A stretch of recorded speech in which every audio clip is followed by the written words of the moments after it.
Good morning. My name is Casey Stewart, and I'm here to talk to you about social media and the human condition. And I'm talking about what it means to be human on the internet. Scroll. I'm sure a lot of you guys this morning probably scrolled the news instead of reading a newspaper. You scrolled Instagram, you scrolled Facebook, maybe had a couple laughs, you scrolled Twitter, you scrolled the hashtag. And then if you think about this is a human behavior that people didn't used to do 5 years ago, 10 years ago. It's something totally new. And if you think about how ingrained that is in our lives, how often you pull out your phone to scroll, there's an app for that to track it. But I'm sure if you started counting, there's probably a lot of times that you do that. And that action is something that we didn't used to do. Social media is a game changer. If you think about the way that we interact with technology and the way that we interact with our phones, this is something totally new. And over the last few years, it's really changed. 10 years ago, I started a blog called Casey Stewart, This Is My Life. It's a digital diary and a way for me to keep a record of what I'm doing. I started writing about people, places, things, and thoughts as a way to keep more memories. God forbid I ever lose my memory. I can scroll back and read about the last 10 years of things I've done, places I've traveled to, people I've met, outfits I wore, and keep track of all that. And I thought that that was something really important. But at the time, social media wasn't a thing. There was actually no social media. There was no Twitter. There was no Instagram. Facebook was only for students. If you think that 10 years ago, and think about how much we use those platforms now, and that 10 years ago they didn't even exist. LinkedIn at the time was just getting started. It wasn't really that popular. You had to make a resume, a lot of times for things. Now what I found, I haven't had a resume in 6 years because people look at my LinkedIn, but that in itself is an entirely new behavior. Sorry there. This is a little look at what my blog looked like on Blogspot, which is now owned Blogger, which is now owned by Google. And this is a photo that I took with a point-and-shoot camera back when it was just called a photo of yourself. Now it's called a selfie. That also wasn't a thing when I started my blog, just something totally new. And I would document, things that I was doing. This is at my condo. I had recent tweets. I had a whole bunch of photos of myself. And that's just sort of what I used to document my life. But because a lot of people weren't on Twitter yet, in 2009, for example, Ashton Kutcher and CNN had a race to 1 million followers. A lot of you guys probably won't remember this because you maybe were too young, a lot of you are students, or you weren't on the internet. If you think about that now, in 2009, someone got 1 million followers on Twitter. It was Ashton Kutcher. But now Justin Bieber has 43 million, which is just crazy, and that's only in a couple years. So in order to get people to know my blog, because they weren't on social media or on Twitter, I made this, which doesn't look like a great design document because I'm not a designer, and it's actually an Avery label. I worked at a software company, and I used to stay after work, and I printed out Avery labels because I didn't have a lot of money, and I didn't have a lot of money to make business cards. So on the Avery labels, I put that same strip of photos, selfies from my blog. I put my URL and my Twitter handle, and when I went out to events, I would stick them on people, and I would stick them on everything. They were in bathroom stalls in Toronto forever. I'd put them on the subway. I'd put them all kinds of places, and people would go and comment on my blog saying, I found your sticker. Oh my God, hi. And it was really funny. And, and I thought, if you're going to an event and you give someone your business card, there's a good chance that they're going to lose it. And it'll end up in a pile somewhere. But if you stick a sticker on someone, nice to meet you, hey, and they wake up or they have a great night and they look at their shirt and be like, that girl, she was cool. I'm going to go check out her blog or check this out. And I had that happen a lot. And I also had a friend that would do street postering, like with a wheat paste. And him and I sort of got creative, and he did posters of me on Queen Street in Toronto with my face and my Twitter handle. just so that people would kind of maybe walk by and see who's that, on the chance that maybe they would go to the internet and check it out. So I was trying to get people offline to do something online to change a bit of their behavior to get to know me. In 2009, I got my first social media job.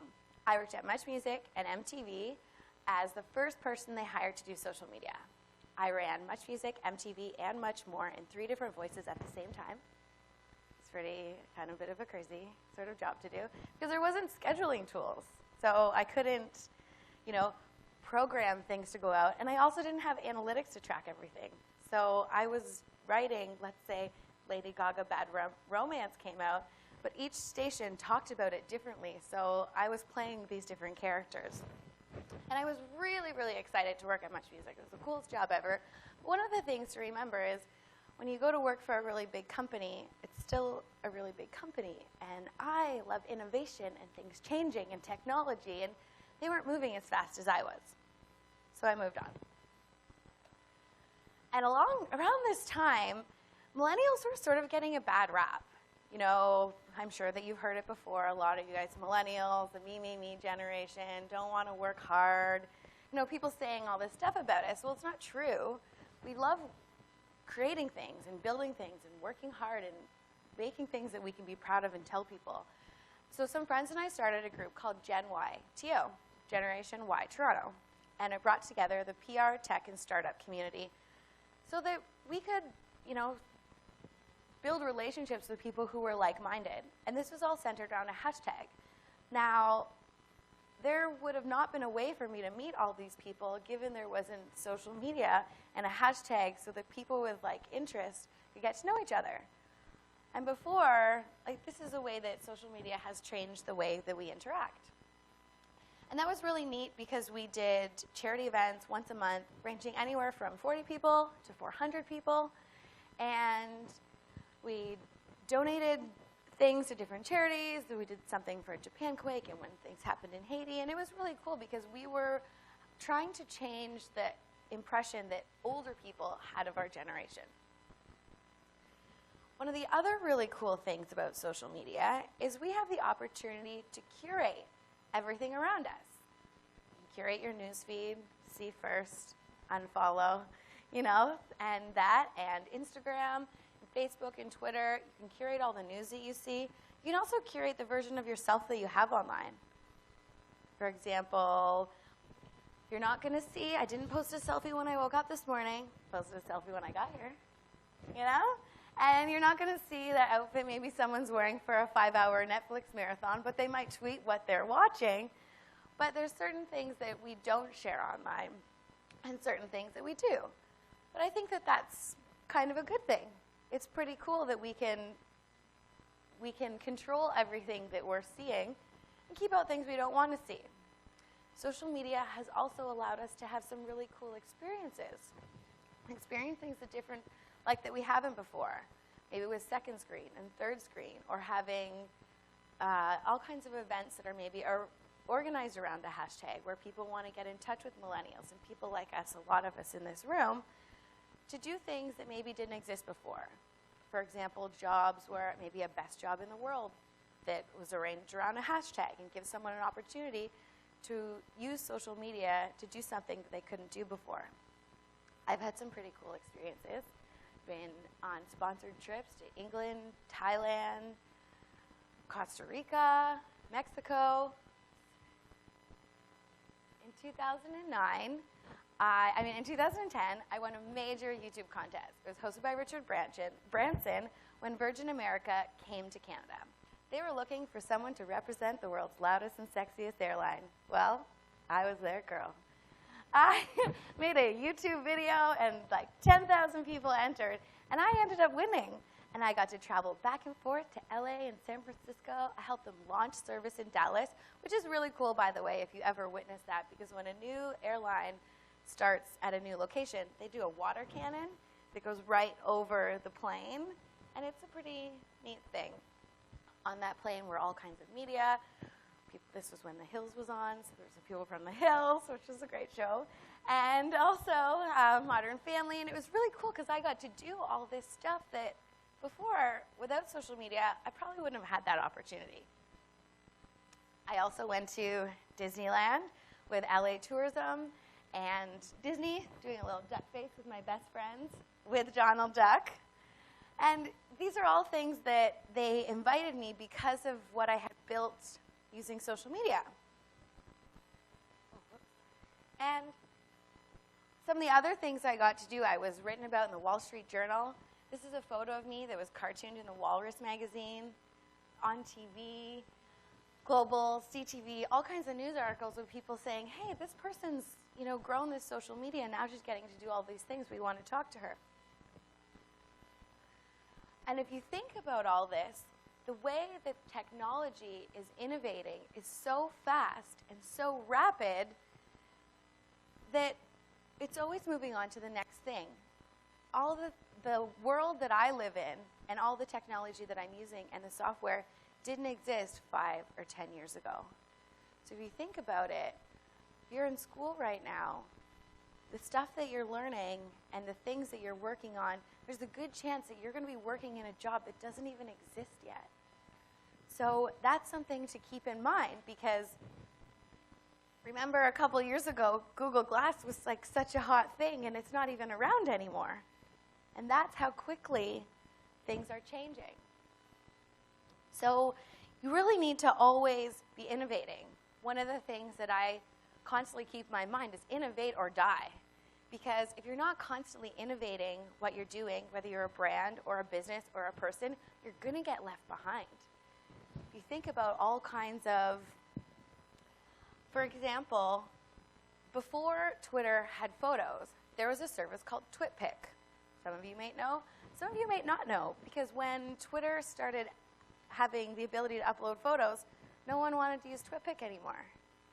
And then before Instagram had video, there was a service called Vidi. And Vidi was the Instagram of video, because you could add a filter and you could edit your videos within the app. Whoa, this was kind of a revolutionary thing. A couple months, maybe a year later, Instagram added video and no one needed to use Vidi anymore. So it didn't matter if you were the most popular person on that platform, because people jumped ship. Because technology was innovating so fast that it doesn't really matter. Maybe Instagram now, you're super Instagram famous, but there could be something new that comes along in a year, in a couple months, that changes all that. So you can't get too caught up on the numbers. You just need to constantly be innovating.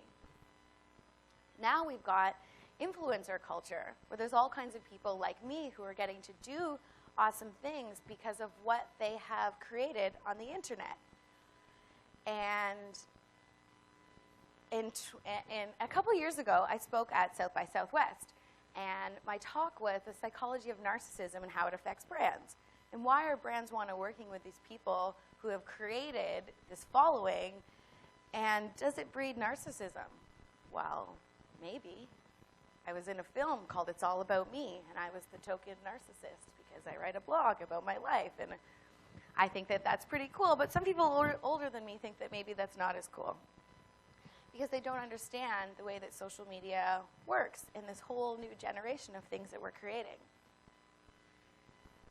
Recently this week, there was something that happened in social media, and you guys might relate to this. There's a girl, a teen from Australia, Instagram model, who decided she hates social media. She hates it, it's fake, she doesn't want to be on it anymore. And this sort of brings up an interesting point, because was it fake?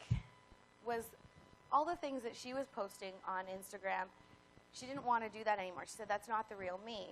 But it's not that social media created that for her. It's that she created that false reality about her life and made people kind of follow along with that.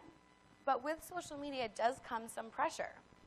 Now, sometimes I feel like I don't feel like blogging. If you go to my blog, you'll read, wow, she looks like such a happy person.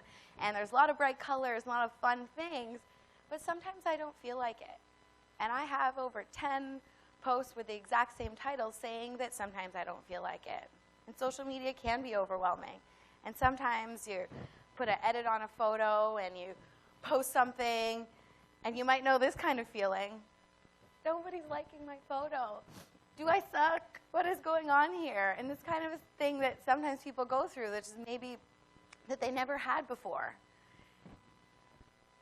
And that's just the way that technology has changed and the way our behavior has changed. The thing is, we all need to make sure that we remain human.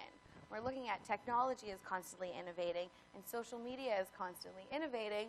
We need to maintain that human side of us when it comes to the person that you're curating online.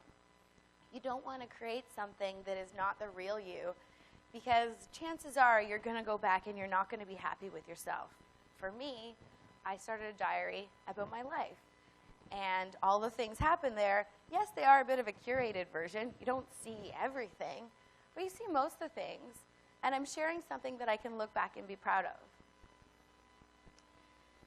The other thing is, you don't always know what's going on around. You might follow someone and be like, every time they have lunch, it looks so good. You're like, why do all their photos look so good? And their outfits are always on point, or maybe their travel photos are just so amazing. But something to keep in mind is, maybe there's a lot of other things going on that you don't know about, that they choose not to share with you. And that's something to keep in mind. So don't ever feel bad if your photos aren't, the same, because sometimes there's a lot of other things going on. And to build a following and to build something like that where you have Instagram photos that you want to share with people that are really great, it takes work.